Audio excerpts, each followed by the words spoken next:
Pourquoi la reconquête amoureuse est-elle si complexe?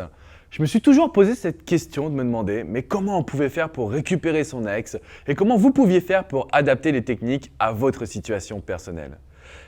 Et je sors d'un coaching avec Fabien qui a été une expérience en fait formidable parce que ça a été une révélation pour moi, comme quoi même après 8 ans d'expertise et des milliers de personnes accompagnées, on a encore des enseignements à tirer. Alors j'ai coaché Fabien et je lui ai demandé, Fabien, ça fait plusieurs séances qu'on a ensemble, tu avances bien, tu te rapproches de ton ex, mais à chaque fois, tu laisses tes sentiments prendre le dessus. À chaque fois, tu as envie d'être positif, de la chérir et tu lui fais des cadeaux alors que tu sais que c'est un interdit. Comment tu peux m'expliquer ça? Et il m'a tout simplement dit, mais Alex, tu sais, dans la relation, moi, j'ai pas fait assez, je m'en veux. Et aujourd'hui, c'est cette problématique que vous avez. Pour récupérer son ex, vous ne devez plus vous en vouloir. Pour récupérer son ex, il faut que vous soyez capable de vous dire, mais j'ai changé, j'ai évolué, je suis une bonne personne. Et sur le long terme, je serai capable de la chérir. Sauf qu'en lui offrant des cadeaux aujourd'hui, vous vous empêchez de la récupérer en réalité. Ça paraît absurde ou difficile à comprendre, mais ce que je vais vous demander est très simple à mettre en place. À partir d'aujourd'hui, vous ne devez plus jamais réagir de façon rationnelle. Vous ne devez plus jamais réagir en fonction de vos états d'âme, de ce que vous pensez être bon ou pas bon. Parce que Fabien, ce qu'il a fait, c'est qu'il a été gentil. Et dans la conception de notre société, être gentil, c'est bien. Être gentil, c'est ce que l'on doit faire. On doit être gentil envers son prochain.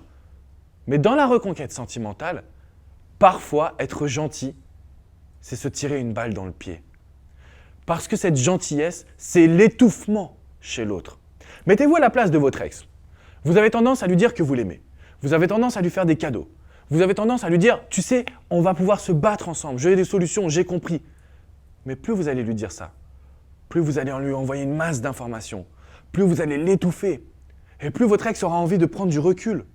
Donc ce que je veux vous apporter dans cette vidéo, c'est n'agissez jamais de manière rationnelle. Appliquez simplement les techniques et entendez ce que votre ex a besoin. Ce n'est pas en étant gentil que vous allez pouvoir récupérer votre ex. Alors dans votre reconquête, vous ne devez jamais être trop gentil. Parfois, certaines personnes ont besoin d'être secouées. Et je prends souvent cet exemple en coaching. Quand vous étiez enfant, est-ce que vos parents vous laissaient tout faire? Est-ce que vos parents n'avaient pas envie parfois de vous mettre des barrières, de vous dire « Stop, tu dois t'arrêter maintenant ». Eh bien aujourd'hui, vous êtes dans la même situation. Si vous n'êtes pas capable de dire à votre ex « Stop, j'ai changé, tu ne peux plus me reprocher le passé, c'est fini », alors vous n'arriverez pas à avancer. Si vous vous sentez coupable, vous n'arriverez pas à avancer. Si vous avez l'impression que vous n'avez pas su aimer votre femme ou votre homme, dites-vous bien qu'il vous reste encore des années, des dizaines d'années pour la chérir. Mais ce n'est pas maintenant que cela va devoir se produire. J'ai envie de vous livrer une expérience qui m'a beaucoup marqué et j'en ai souvent parlé, peut-être que vous la connaissez. Avant de faire ce métier, j'étais un jeune homme presque ordinaire. Je dis presque parce que c'est le basket, le sport qui a conditionné toute ma vie. J'ai eu la chance de fréquenter le meilleur centre de formation de France. Et lorsque j'étais sur le terrain, j'ai fait 2 conneries d'affilée. Je me suis tourné vers mon coach et je lui ai dit « je suis désolé ». La première fois, il ne me l'a rien dit. Et la deuxième fois, il m'a dit « Alex, je m'en fous de tes excuses. Ça ne va pas changer le passé. Ça ne va pas rattraper les 2 points qu'on vient d'encaisser. Ce qui est important, c'est que maintenant, tu t'arraches ». Et je me suis dit, aujourd'hui, 10 ans ou 15 ans plus tard, mais les excuses ne servent à rien. Le mal est déjà fait. Ce qui est important, c'est de savoir ce que l'on va être capable de faire. Et ce coach qui était très fort d'ailleurs en PNL, la programmation neurolinguistique, il y a 15 ans, donc c'était au tout début de cette discipline, en fait, il m'a inculqué des valeurs que je comprends qu'aujourd'hui.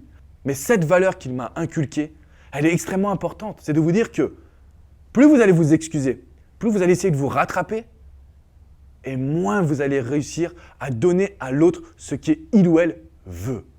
Ce qui est important, c'est de basculer sur le bon axe et de vous dire que sur la durée, vous ne referez plus jamais les mêmes erreurs, mais de vous redresser, d'être fier de vous et de savoir que vous allez pouvoir récupérer cette personne parce que vous avez réellement changé.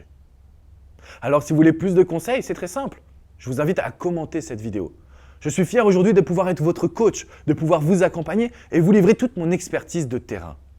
N'hésitez pas à commenter cette vidéo, rejoignez-moi pour un coaching personnalisé ou visitez mon site alexandrecormon.com. Je vous dis à très bientôt les amis. Ciao, ciao.